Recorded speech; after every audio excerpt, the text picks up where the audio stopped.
Praise the Lord. Sige po, mas malakas na palakpak pa po para sa Panginoon. Hallelujah. So, purihin ng Diyos. Tayo po ngayon ay nasa first Sunday of the year 2025. So, napaka ganda na simulan natin ang taon na ito na inuuna natin ng Panginoon. Amen po ba? Parang malungkot po kayo Naantok po yata yung iba, no? Sige po, pwede po ba natin kamayan muna yung kaliwat kanan natin nang sa gayon maging okay naman ang bawat isa? Iyon, pambihira. Praise the Lord. And also, I pray na maging pagpapala pa po tayo. Nakpalakas konti yung mic. Maging pagpapala pa po tayo sa mas marami pang tao na every time na tayo po ay umaattend sa ating pagsisimba, ay i-encourage po natin ang bawat isa, which is sinabi naman po yan ng Hebrews 10:25, encourage one another dahil ang pagbabalik ng Panginoon ay nalalapit na. Amen po ba? Amen. So ganun pa man, bago po tayo magsimula ng ating topic, ina-encourage nyo rin po ang bawat isa na tayo po ay magkaroon ng prayer and fasting. Hindi lang po natin na ilagay dyan. Okay? Nakabukas naman anak. Hindi lang po natin na ilagay dyan sa ating poster, pero magkakaroon po tayo ng tinatawag na wala yun. Yun, praise the Lord. Amen. So, yung prayer and fasting po natin, pakinggan po natin mabuti, no? So, ang schedule po ng ating prayer and fasting ay 2 times a week. Okay? So, sa mga tatay po, okay, ay every Monday. Sabi nga po natin Monday. Yan. So, sa lahat po ng mga katatayan, may mga anak na kahit anong edad mo, basta ikaw ay ama na, okay? Ano po tayo every Monday. So ako rin, tatay na din po ako. Hindi lang spiritually, kundi ano rin, physically. Tatay na din. So pangalawa, yung mga kananayan naman po natin. Taas ang kamay ng mga nanay. Yan, mga nanay. Ay, mga feeling nanay. Wala naman, no? Okay, so sa mga nanay naman po natin is every Tuesday naman po kayo. Okay? So, yung ano naman po natin, Wednesday naman natin, para po sa mga youth, lahat po ng mga kabataan. Yung mga ano naman natin, mga Thursday naman natin, mga young pro, or mga young people natin. Ibig sabihin, ito yung mga adult na, mga may edad na wala na mga ano pa na mga single pa, mga wala pang trabaho, no? So, yung Friday naman po natin, all church po natin. Okay? O sige ako, talaga nakinig ang bawat isa. Sino po ang magpa-fasting ng Monday? Ano? Tatay. Yung Monday naman, Tuesday naman sino? Nanay. Sa Wednesday? Youth. Thursday? Young professional or young people. And Friday? Buong lahat tayo, sabay-sabay po tayo. Okay? Tapos po, Saturday and Sunday ay wala na po tayong fasting yan. Okay? So, paano pala, Pastor, ang fasting? Ang fasting po, meron po tayong 3 uri ng fasting. Total fast, Daniel's fast, tsaka partial fast. Yung una nating fasting, mga kapatid, yung ano po, yung total fast, ito po yung ginagawa, yung whole day, no food, no water. Pero pwede na rin po yung water only. Pero kung kaya mong no food, no water, okay din. Okay, isang buong araw po yan. So, pangalawa, yung tinatawag naman na Daniel's fast. Pag sinabing Daniel's fast, kakain ka pa din, kaya lang, walang kanin, walang karne, ang kakainin mo lang ay gulay at prutas. Malinaw po ba? Yan. So, para po sa mga may health condition na kinakailangan, may laman pa rin yung sikmura, so ano lang po ang kailangan kainin? Gulay and fruits. Okay? Siguro next week, pakita ko po yung mga verses niyan. Tapos po yung ano naman natin, yung skip 1 meal natin, yung partial, ito po yung tinatawag na skip 1 meal. Meaning to say, kakain ka lang ng isang beses sa isang araw, then the rest ay hindi na po tayo kakain. Okay po? So, sige. Kasi nung mga nakaraan, itong mga December natin, halos lahat tayo ay sunod-sunod yung kain natin. So, mas maganda na tayo po ay nagpapa-cleanse physically and spiritually. Okay, so let's get started. Tayo po ngayon ay nasa first series natin for the first month of the year 2025 entitled First Things First. Ayan, First Things First. Ito pong First Things First na ito, tiyak na may bunga kapag inuuna ang una. Kapag inuna mo ang una or inuna mo ang dapat mauna, tiyak na may bunga ka. Alam niyo po, marami pong taong nagsimula ng mali. Kaya natapos sila ng mali. Malaki po yung kinalaman ng mga sinisimulan mo sa magiging ending ng buhay mo. Malaki yung kinalaman ng first mo sa magiging last mo. Malaki yung kinalaman ng mga top priority mo for the year sa January ng magiging buhay mo December. So kung sino man po tayo ngayon ay bunga ng mga pinaggagawa natin nung mga nakaraan. Who you are today is just by product of your decision yesterday. Kung sino ka ngayon ay resulta ng decision mo kahapon. Kung sino ka bukas, yun ang resulta ng decision mo ngayon. Example, kapatid, kaya ka nandito sa church na ito kasi nagdesisyon ka kanina na pumunta dito. Amen po ba? Kaya ka nandito ngayon.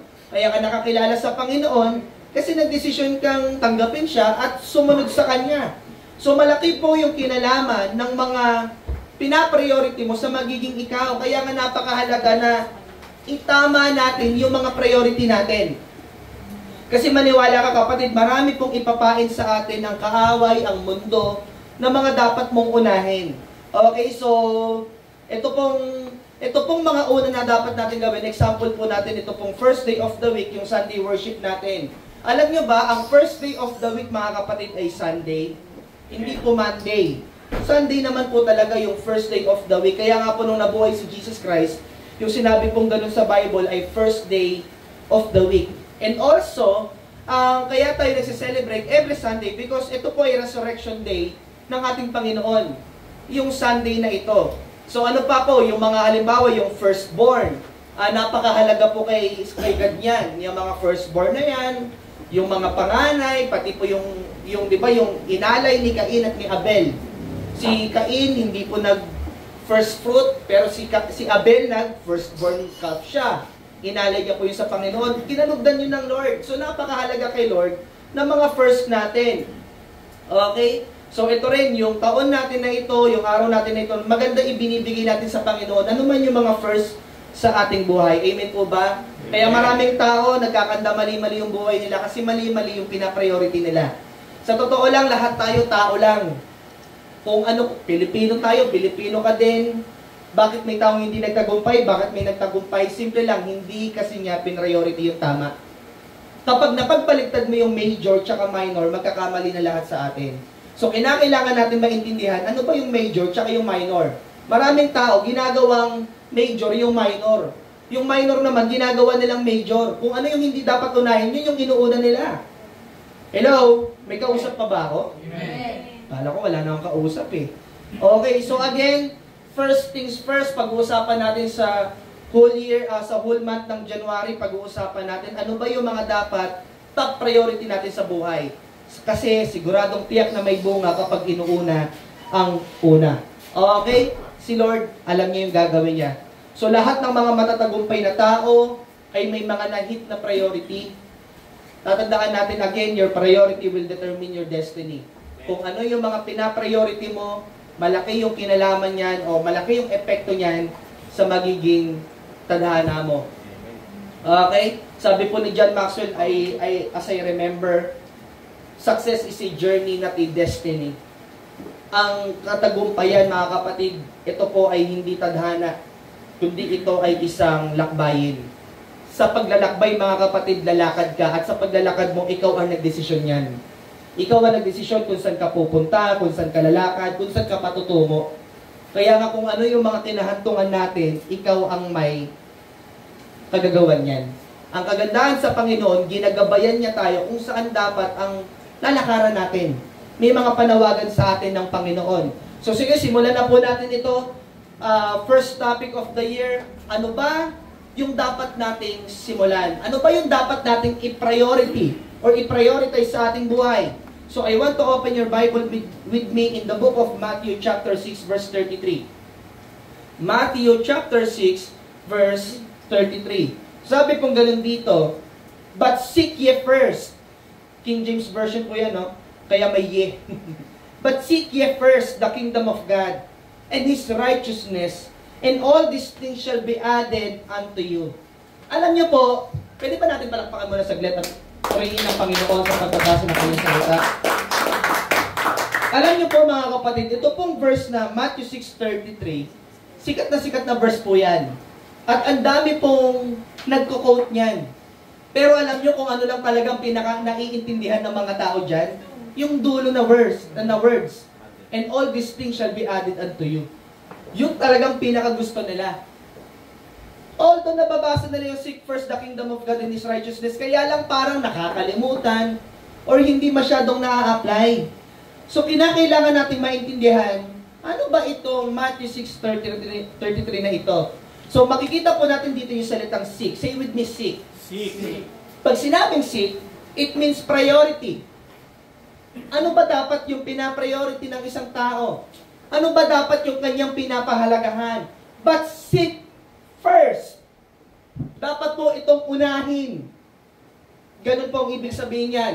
So ngayon, expose po natin ano ba ang ibig sabihin dito ng ating Panginoon. So number 1, sinabi po ng verse 33, ayun pala, title pala natin, first and foremost. Pinakamahalaga sa lahat. Uulitin ko kapatid, pag nagkamali ka ng pinahalagahan, pag nagkamali ka mga kapatid, ng priority, magkakanda mali-mali ang lahat sa ating buhay. Okay? So for example lang, alam niyo ba sa pagluluto, napakahalaga din ng, alam mo yung ano yung uunahin mo? Amen. Alam niyo po ba yun? Amen. Kunyari, sa adobo na lang, isa sa mga pinakamadaling lutuin, adobo. Unahin mong lutuin yung yung toyo suka. Tapos ilalagay mo yung karne sa dulo, maya-maya hilaw yung karne. Nakuha natin, tas yung toyo suka, toyo na, wala nang sabaw. Kasi nasunog na eh. Napansin mo yun, mali eh. Nakuha po natin mga kapatid, o subukan mo na lang maglaba. Pag maglalaba ka sa washing machine, unahin mo yung damit, paikutin mo, walang tubig. Hindi, sa dulo yung tubig. Mali. Tapos doon ka naglagay ng sabon. Nakuha natin, o kaya inuna mo yung pagbabanlaw bago mo sinabunan. Nakuha po natin mga kapatid, kinakailangan natin maintindihan ano ba yung dapat nating priority. So this 2025, I pray mga kapatid, na mamaya po sa mga prayers natin, ipakita at i-reveal sa inyo ng Panginoon, i-touch ni Lord yung mga puso natin, ano ba yung mga dapat nating unahin. So sige, let's get started. Number 1, sino na po dito excited magsabi na malakas ng amen? Amen! Amen. So number 1, sinabi pong ganun sa verse 33, but seek ye first the kingdom of God. Seek first. Again, pag sinabing seek first, prioritize. Pahalagahan mo at unahin mo ito. Okay? Ano daw? Yung kingdom of God. So number 1, seek the rule of God. Yung pagka-ruler ng Panginoon. Pag sinabing rule, ito yung dapat yung nasusunod. Alam nyo ba yung Greek word po na ginamit dyan sa salitang kingdom ay basileai. Ibig sabihin po ng salitang basileai, a kingdom, realm, the region, or country governed by a king. So kingly power, authority, dominion, reign, royal dignity, the title and honor of king. So dito natin makikita mga kapatid na itong basileai na pala na ito ay may kingdom. Now listen to this very carefully, church. Pagdating sa kingdom, meron pong king. Amen po ba? Amen. Kaya nga siya tinawag na kingdom or kingdom kasi ito po ay pinangungunahan ng isang hari. Naalala nyo rin, sa book of Matthew chapter 6 pinagturo din ng ating Panginoong Isus dyan kung paano mag-pray. Diba sinabi dyan sa right start natin, yung hallowed be your name, your kingdom come, your will be done on earth. Yung paghahari ng Diyos sa langit, pumarito sa lupa. Or ibig sabihin nun, pumarito sa ating mga tao. Na dapat ang pinapanalangin natin, pangunahan tayo ng Diyos. So it means, mga kapatid, kapag ikaw ay isang Kristiyano, pasok ka na ngayon sa kingdom at meron ka ng king, Or in other term, may Panginoon ka na, may Lord ka na siyang dapat nangunguna sa buhay mo. Na pagdating sa rule, sa kingdom rule, hindi ka dapat, may mga do's and don'ts. Sa Bible, ito yung ating, kung tawagin natin, final authority of our faith and conduct.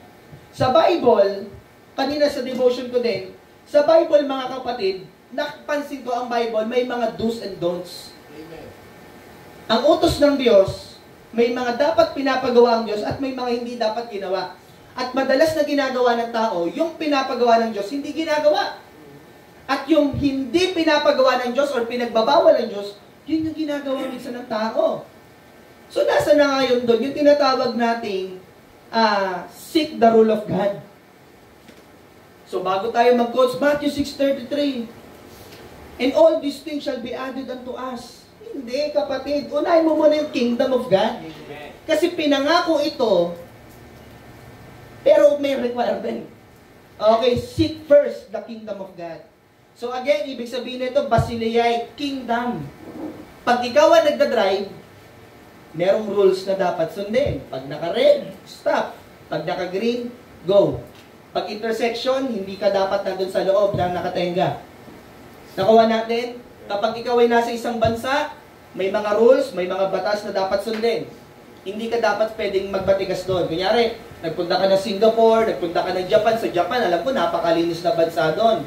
Napapanood ko minsan yung ibang mga nagbablog doon eh. Di ka pwede basta magkalat-kalat kung saan-saan dyan.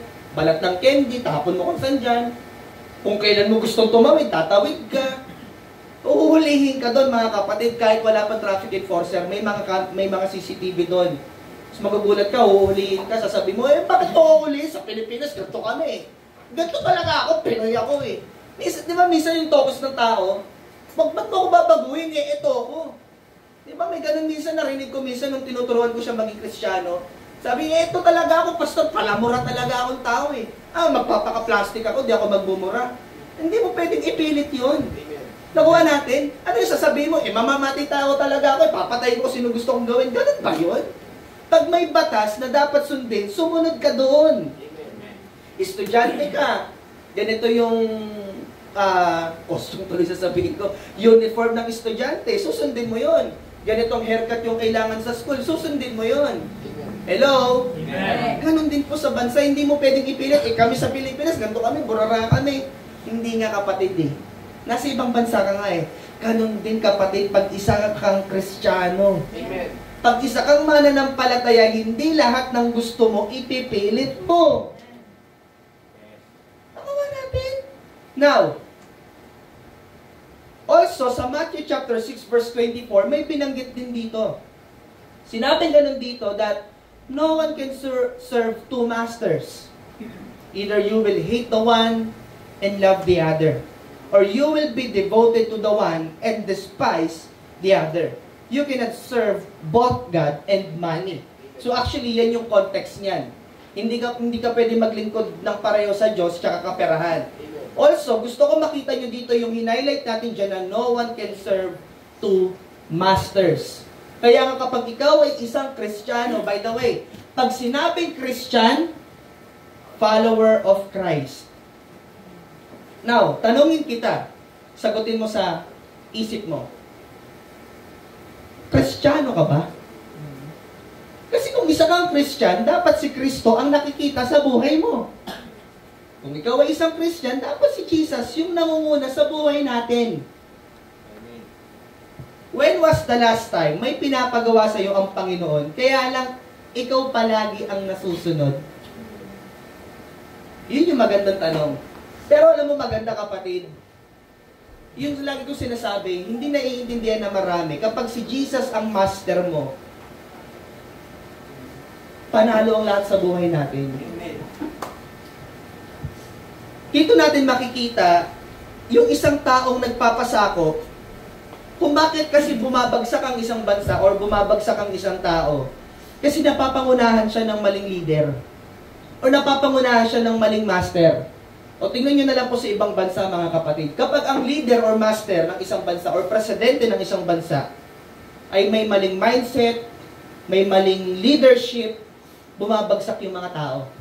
bumabagsak yung ekonomiya. Pero kapag ito ay pinangunahan ng mga tamang tao or mga mauhusay na leader, nagkakaroon ng ayos ngayon sa bansa. So, ibig sabihin mga kapatid, nakasalalay din sa mga master natin or mga taong nangunguna sa atin, lalong-lalo na sa Diyos, kung pinangungunahan tayo, yung magiging takbo ng buhay natin. Okay? So, dalawang bagay patungkol dito. Una, first, it is God's Lordship. Sabihin nga po natin, Lordship. Lordship. Pag sinabing Lordship, yung Panginoon, alam mo ba kahit yung salitang Lord, ibinibigay yan sa tao nung panahon dati. Ibinibigay yan sa isang hari. Pag sinabi nilang Lord, kanila na yung buhay nila. Alay na nila yung buhay nila. Ayan. So, the right or authority to rule over a kingdom. So, ibig sabihin again ng Lordship, the right or authority to rule over a kingdom. So, put God's authority as your supreme priority. So listen to this mga kapatid. Pag sinabi dito ng Panginoon, seek first the kingdom of God, makinig ka dito mabuti mga kapatid, ang ibig sabihin nito, gusto ng Panginoon, number 1 siya sa buhay mo. Amen. Ulitin ko gusto ni Lord, number 1 siya sa buhay mo. Kaya nga nung tinanong si Jesus Christ, anong pinaka-greatest commandment, ang unang sinabi ni Jesus Christ, mag-submit ka sa Diyos with all your heart, with all your mind, with all your soul. Secondly, love your neighbor as you love yourself.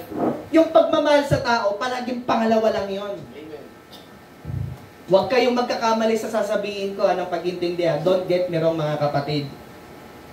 Pero ang totoo dito, biblically speaking, kahit pa sa pamilya mo, una dapat ang Diyos.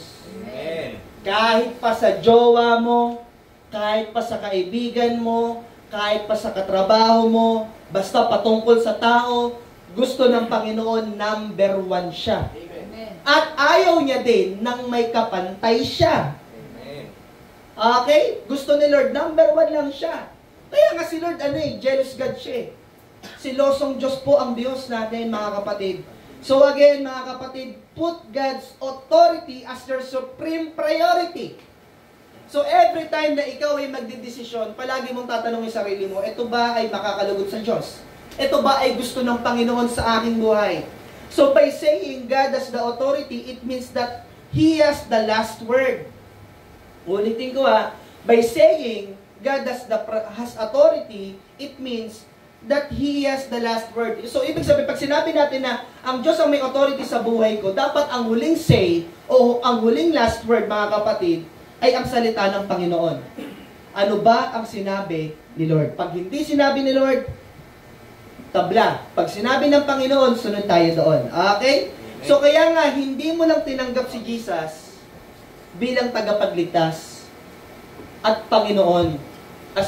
Hindi mo lang tinanggap si Jesus Christ na hindi lang tagapagligtas. Tinanggap mo rin si Jesus Christ kundi Panginoon. Kaya nga tayo, kapag nagpapatanggap tayo, we always say, kinikilala kita bilang tagapagligtas, Panginoon at Hari ng aking buhay. So it means mga kapatid, hindi mo lang kinikilala si Lord Jesus Christ na iniligtas ka sa dagat-dagatang impyerno, and also kinikilala mo din ang Panginoon kundi Lord ng buhay natin. So ibig sabihin ng Panginoon or Lord ay mataas na authority na dapat sundin. Alam mo kapatid, sana nauunawaan nyo. Kasi kapag ito na i-apply mo sa buhay mo mga kapatid, yun ang tunay na Christian life. Amen. Yun ang tunay na Christian life. Pangalawa mga kapatid, una, it is God's Lordship. Yun po ibig sabihin ng seek the rule of God. Pangalawa, ibig sabihin po na seek the rule of God is, it is God's leadership. Okay, ibig sabihin, ito bang hinahakbakan kong ito ay kalooban ni Lord o hindi? Tama ba itong lugar na tinatapakan ko o hindi? Tama ba itong trabaho na pinapasukan ko o hindi? Tama ba itong jowa o partner na kinarelasyon ko o hindi? Ito bang kinakain ko ay kagustuhan ng Panginoon o hindi? Ito ba yung lugar na pinagdadalahan sa akin ng Lord o hindi? Ang ibig sabihin po sa Greek word na ginamit dito ay proton. Ibig sabihin po yung salitang first dito, ibig sabihin yan, first in time or place, first in rank, first in order or importance. So ang gusto dito ng Panginoon sa atin mga kapatid, first in time, first in place, first in rank, first in order or importance. So many people thought that the kingdom of God is about slavery. Listen to this, church. Akala ng maraming tao, pag sinabing kingdom of God, it means slavery. So someone might say, why you are talking about slavery? May I tell you that the greatest liberty in the world is found in being controlled by the right master. Amen. So alam mo mga kapatid, ang ibig sabihin po, ito yung sinabi ko kanina, ang tunay na kalayaan ay kinokontrol ng tamang master. Amen. Do you agree mga kapatid? Amen. Na ang tunay na kalayaan ay pinangungunahan ka or kinokontrol ka ng tamang leader? Pansinin mo na lang kapatid, paggambing, hindi ko naman sinasabing perfect lahat ng presidente, pero paggambingin mo na lang yung Amerika at saka North Korea. Parehas lang din naman silang sakop ng batas. Parehas lang din naman yung bansa na Amerika at saka North Korea na may government, may govern na nangyayari. Kaya lang ano ang pinagkaiba ng Korea, ng North Korea at saka ng Amerika? Sasabihin nila dun sa Amerika, malaya sila? Maybe yes, pero hindi nila naiintindihan na may hindi talaga sila totally malaya kasi nga may batas eh. Amen.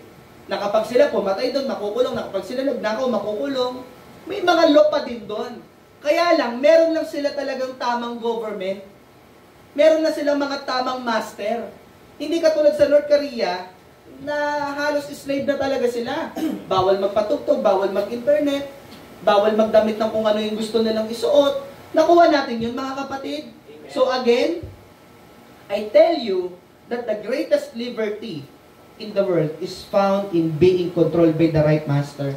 So maraming tao, akala nila kapag Kristiyano sila, slave sila dahil sa mga batas na tinuturo natin sa Biblia, pero hindi nila naiintindihan, yun pala ang makakatulong at makakapagpalaya sa kanila. Palakpakan natin ang Panginoon.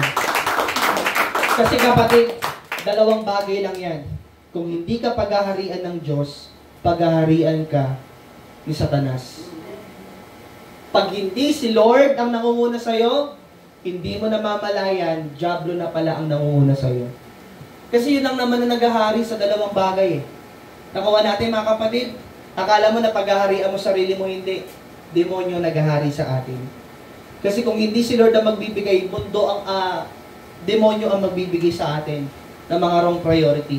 Pangalawa po, so, pangalawang isisik natin dito, una, seek the rule of God. Pangalawa, sinabi again ng verse 33, but seek ye first the kingdom of God. Yan yung una. And, sabi nga po natin, and. Hindi pa pala tapos. Kala ko, all these things na. Meron pa palang end. Ano po yung end? And His righteousness. So, pangalawa, seek the righteousness of God. So, dalawang bagay patungkol dito. First, believe His righteousness. So, ibig sabihin, paniwalaan natin yung righteousness ng Panginoon. So, we must learn this lesson about righteousness. Now, righteousness must be imputed before it can be imparted. So, let me make it more simple before you can live it. God must give it. So, that is exactly why Jesus said, seek His righteousness. Kaya po yung Greek word po na ginamit dito sa salitang righteousness is dikaiosune. Ibig sabihin po ng dikaiosune na yan, the condition acceptable to God, the doctrine concerning the way in which man may attain a state approved to God. So meaning to say mga kapatid, ito po yung kondisyon na kung saan katanggap-tanggap ng Panginoon. Pag sinabi po natin righteousness, ito po pala yung ibig sabihin niyan mga kapatid, yung, halimbawa yung pamumuhay mo, naglilive ka sa righteousness ng Panginoon, ibig sabihin yung pamumuhay mo ay acceptable sa paningin ng Diyos. Yung pananalita mo, katanggap-tanggap ba yan sa Diyos? Yung pamumuhay mo, yung lifestyle mo, katanggap-tanggap ba yan sa paningin ng Diyos?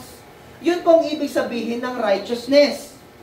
So now, nung sinabi dito ni Jesus Christ sa Matthew 6:33 na seek first the kingdom of God and His righteousness, pag sinabi mong seek the righteousness of God, ibig sabihin, mamuhay ka sang-ayon sa kagustuhan ng Panginoon.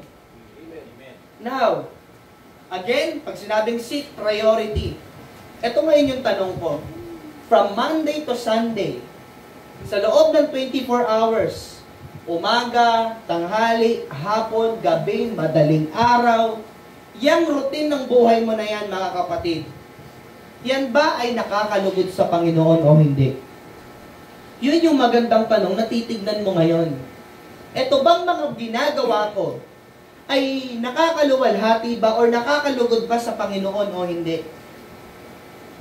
So kung gusto natin, mga kapatid, yung shall added unto you, mamuhay muna tayo in righteousness. Sinabing ganun ng Romans chapter 3 verse 22, we are made right with God by placing our faith in Jesus Christ. And this is true for everyone who believes, no matter who we are. Again, we are made right with God by placing our faith in Jesus Christ. And this is true for everyone who believes, no matter who we are.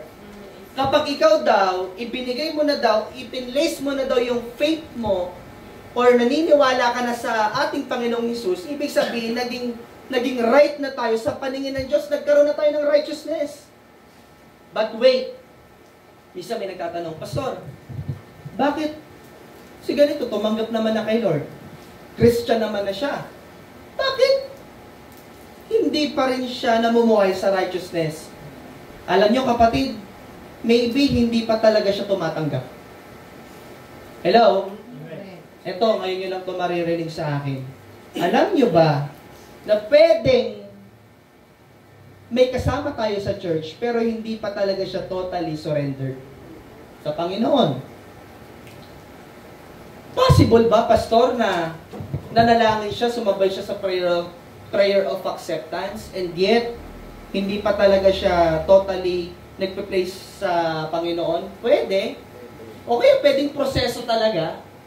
Nag-surrender naman na. Kaya lang mga kapatid, nagiging right nga tayo sa Panginoon, hindi lang kasi yan nagtatapos sa pagtanggap. Amen. The moment na sinabi mo na nakikipagrelasyon ka sa Panginoon, kapag pag sinabing relasyon, pagiging tapat yun. Amen. Pagiging tapat yun, kahit hindi ka nakikita ng karelasyon mo, kahit hindi ka nakikita ng partner mo. So, meaning to say, mga kapatid, hindi ka lang dapat Christian tuwing Sunday. Amen. Dapat Kristiyano ka rin tuwing Monday, Tuesday, Wednesday, Thursday, Friday, and Saturday. Hindi ka lang dapat nagpe-pray at nagbabasa ng Bible kapag ikaw ay nasa church, kundi ginagawa mo rin ito tuwing weekdays. Yun po ang tunay na Kristiyano. Every minute, every single seconds, mga kapatid, dapat po inaalay natin yung buhay natin sa Panginoon. Yun po yung ibig sabihin ng righteousness. Amen.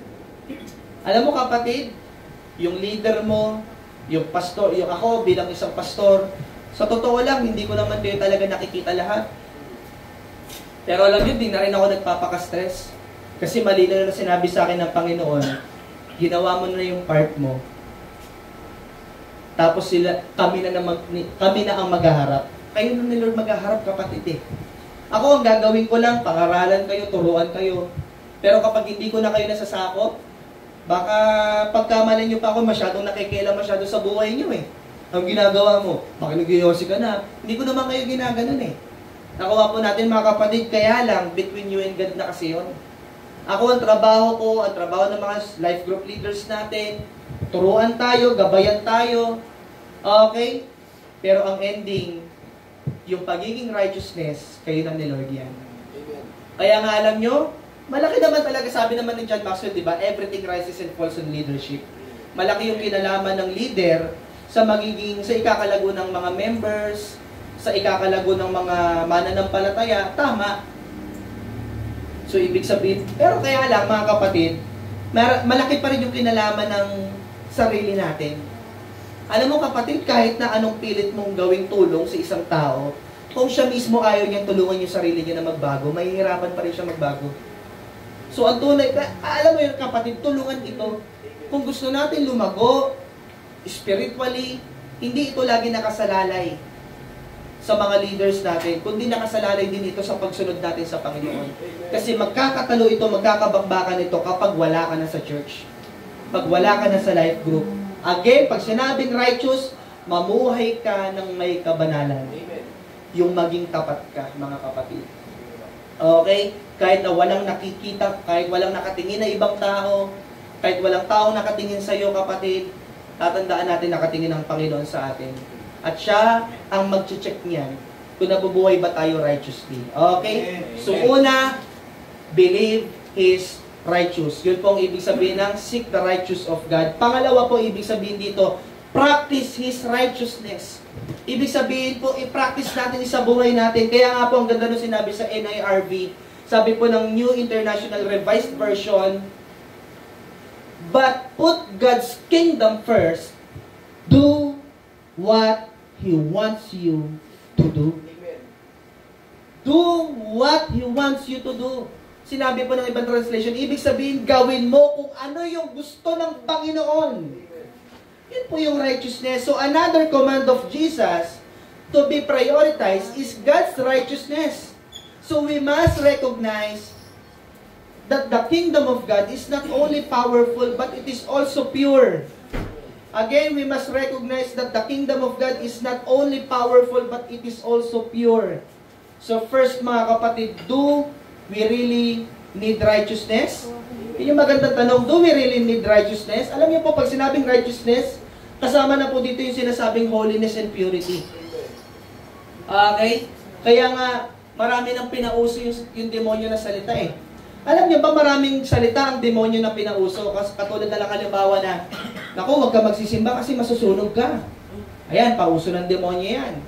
O kaya naman yung, nung nakaraan, pambihira, may sa amin, umuwi ako sa amin, tapos napadaan ako sa mga nakatambay doon sa amin.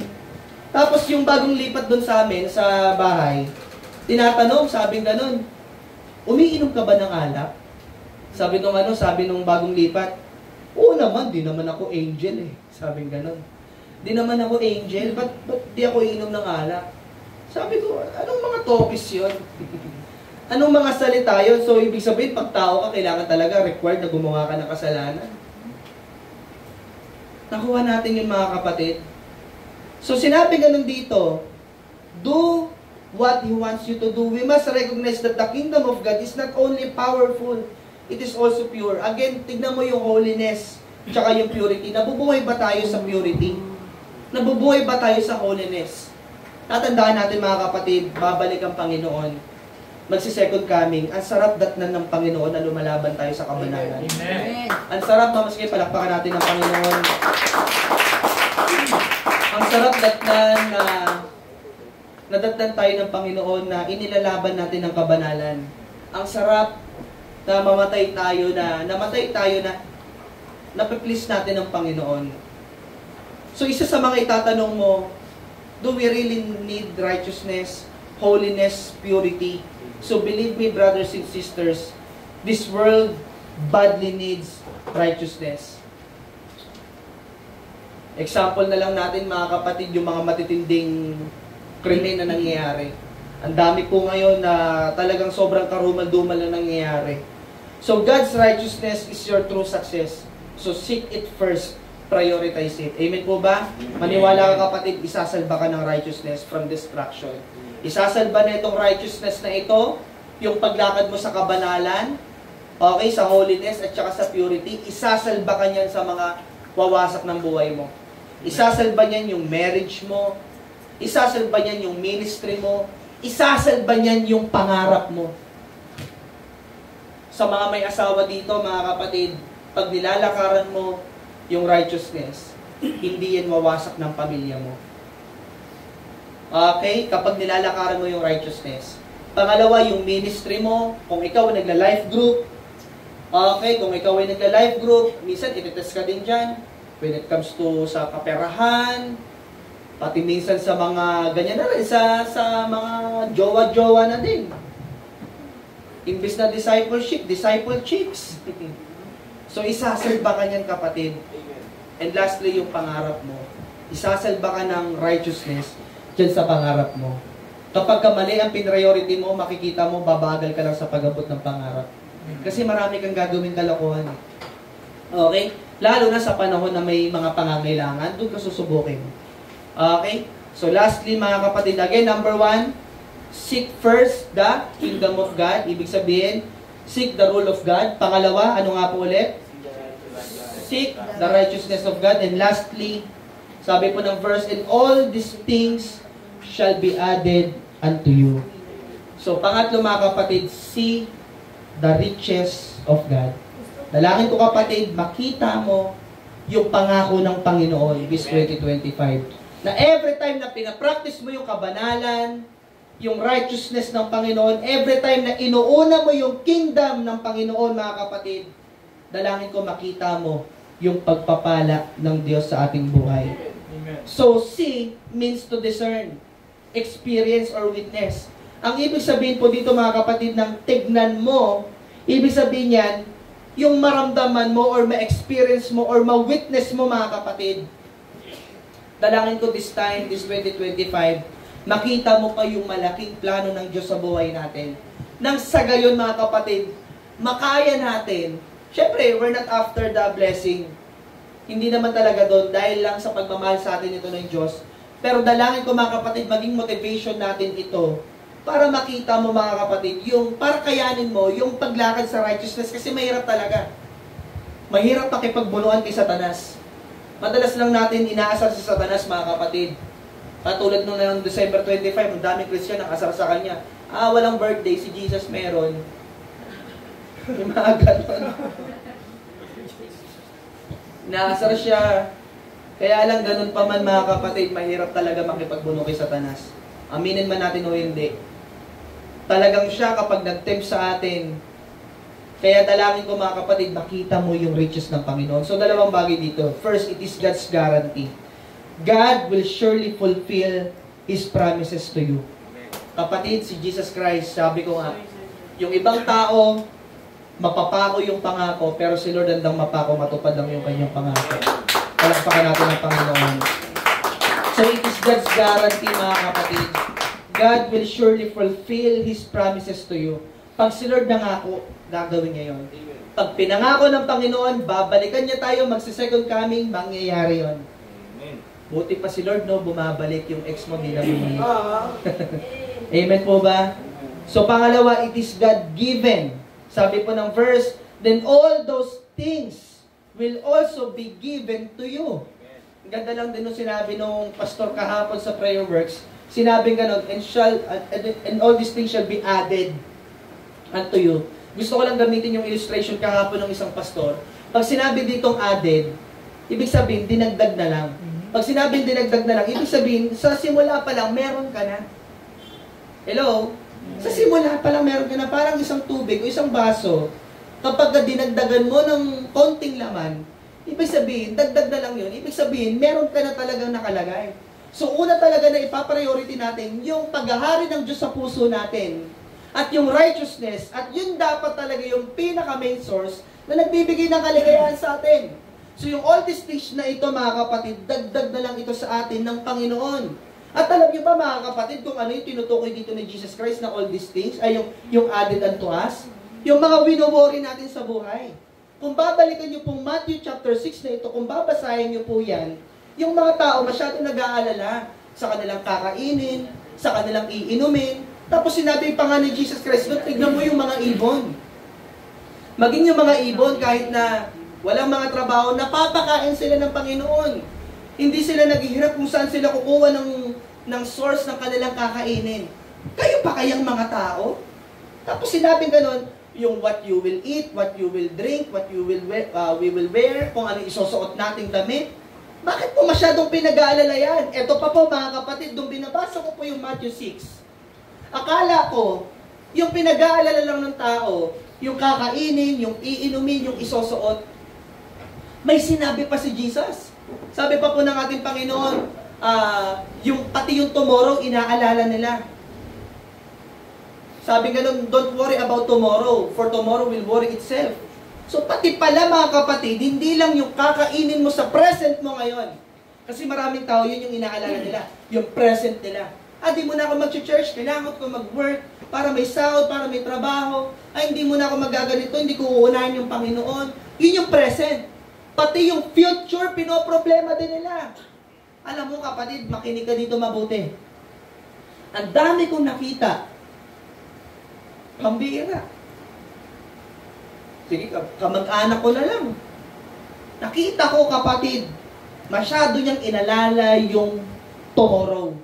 Trabaho ng trabaho sa ibang bansa. Bili ng lupa dito sa Pilipinas. Ang dami niyang lupang binili.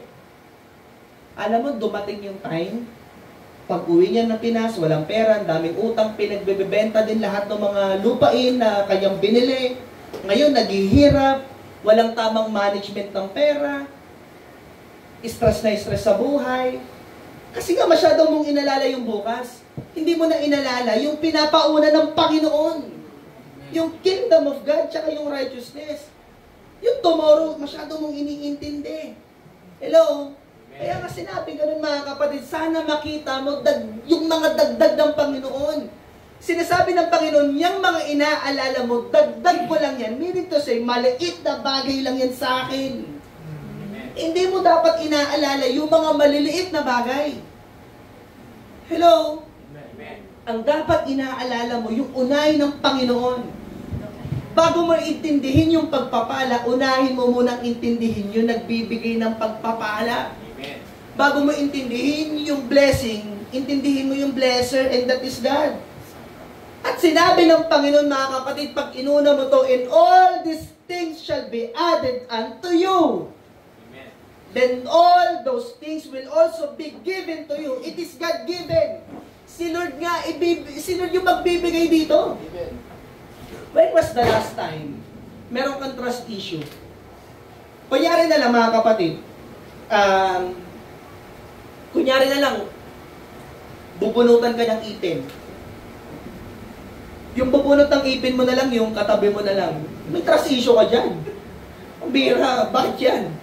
Doon na lang ako sa dentist, yung marami nang napatunayan. Di ba may trust issue ka din? Ibig sabihin, nagtitiwala ka, depende dun sa kakayanan ng isang tao. I want you to know, kapatid, ang magbibigay dito si Lord nga eh. Amen. Dapat nakikita mo, bakit ako mangangamba? Si Lord naman pala yung magbibigay. Naibigay niya nga si Jesus Christ, one and only Son of God. Ba't hindi niya ibibigay yung mga maliliit na pangangailangan ko? Tandaan mo, kapatid, si Lord, ibinigay niya yung earth, yung tubig, yung buwan, yung araw, mga malalaking bagay, pati yung mga stars na yan, may purpose yan sa buhay natin. Alam mo ba, mga kapatid, na yung mga stars na yan, malaking purpose yan, sa gravity na lang, pati na lang sa distance natin, pati sa earth. Alam mo ba, konting lapit lang ng earth sa araw, sunog tayo lahat. Konting layo lang natin, yelo tayo lahat dito. Binigay ni Lord yan, may purpose yung araw, may purpose yung buwan, binigay din ni God yung kanyang kaisa-isang anak. Tapos inaalala mo yung sahod mo na 450, 350, kaya ni Lord yung kapatid. Hello? Kaya sinabing ganon, but put God's kingdom first, do what He wants you to do, then all those things. Kung ako gagawa ng Bible na translation, CJ translation version, lalagay ko dito, then all those things you worry. Lalagay ko ganun. And then all those things you worry will also be given to you. Alam mo, kapatid, may sariling kapamaraanan si Lord para i-bless ka. Iba pa rin ang pagpapalang galing kay Lord. Kaya importanteng i-discern kung kay Lord ba talaga galing. Titignan mo, Lord, sa'yo ba galing to o hindi? Nauna ko ba yung, na-priority ba kita dito o hindi? Amen po ba? Amen. So, tatlong bagay ang uunahin mo ngayong 2025. Una, ano ulit yun, mga kapatid? Seek the rule of God. Kalimutan na. Seek the rule of God. Ibig sabihin, yung kagustuhan, yung kingdom, basileai. Okay, tsaka yung proton. Ibig sabihin yan, dalawang bagay, sige na, labas mo. It is God's lordship. It is God's leadership. Pangalawa, mga kapatid, seek the righteousness of God. From now on, ako dinadalangin ko na itong church na ito, for the whole year 2025, mas lakaran pa natin yung kabanalan.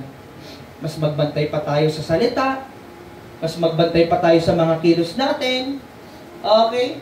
Magbantay pa tayo sa mga ginagawa nating action, Pag mainit ang ulo mo, mainit lang ulo mo, pero huwag ka magmumura. Okay ba? Amen. Pagka bad trip ka lang, huwag ka mananapak. Amen po ba? Amen. Pag kinilig, huwag ka agad bibigay. Kinilig ka lang, pero magde-devotion pa din, Lord, siya na ba? Magtatangs ka pa, siya na ba? Gagano ka. Okay? Pag na-excite, huwag ka agad bibili, porket buy one, take one. Lagi mong iisipin, Lord, kalooban mo ba ito? Pag hindi kalooban ng Lord, huwag mong ipilit. Seek the righteousness of God. Mamuhay tayo sa kabanalan. Mas maging sensitive pa tayo. Okay? Kapag ikakatuwa ba ng Lord o hindi. Pag ikakatuwa ng Lord, kahit hindi mo pa ikakatuwa, i-prioritize natin yun. Ulitin ko pag ikakatuwa ng Lord, kahit hindi pa natin ikakatuwa, i-prioritize natin yun. Kasi sa ngayon lang yan hindi mo nakikita. Pero makikita mo sa dulo, ay, eto pala yung all these things shall be given to you. Alam mo, maraming tao, naghiwalay sila, hindi naman sila yung kalooban ng Panginoon. Buti na lang, may nagsabi sa akin yan. Alam mo, Pastor, tama ka, buti na lang hiniwalayan ko yung tao, hindi para sa akin. Kasi, napapalayo siya sa Panginoon Pinipigilan siya, date naman tayo. Lagi ka lang puro church. Alam mo, nung iniwan niya, natagpuan niya yung babae para sa kanya. Ngayon, kasama niya na mag-pray, kasama niya na mag-devotion, kausap niya about sa Bible. Kasi pareho sila sumusunod kay Lord. Nakuha natin yung mga kapatid. So, unahin mo yung righteousness. Si Lord bahala sa'yo. And lastly, seek the riches of God. It is God's guarantee. Sure to, kapatid. Guarantee to. It is God-given. Si Lord na nagbigay. Anong ikakapangamba mo? As I end, tayo pong lahat mo na itumayo. And as we end, mga kapatid, basahin po natin yung Matthew chapter 3, verse 33. Sabi ganun dito sa Matthew chapter 3, verse 23. Datapwat, hanapin muna ninyo ang kanyang kaharian. Sabi nga natin muna. Datapwat, hanapin muna ninyo ang kanyang kaharian at ang kanyang katuwiran at ang lahat ng mga bagay na ito ay pawang idaragdag sa inyo. Datapwat, hanapin muna. Pag sinabing muna, hanapin muna natin yung kanyang kaharian. Kanyang kaharian muna. At kanyang katwiran muna bago ang iba. Dalangin ko this time, mga kapatid. Hanapin muna natin yung kaharian ng Panginoon. Unahin natin, kahit maging sa kaperahan natin, mga kapatid, pag tayo sumahod, huwag kagad gastos. Unahin muna natin yung para sa kaharian niya. Therefore, sabi ng verse 34, sabi na po ng verse 34, basahin ko na lang. Therefore, do not worry about tomorrow, for tomorrow will worry about itself.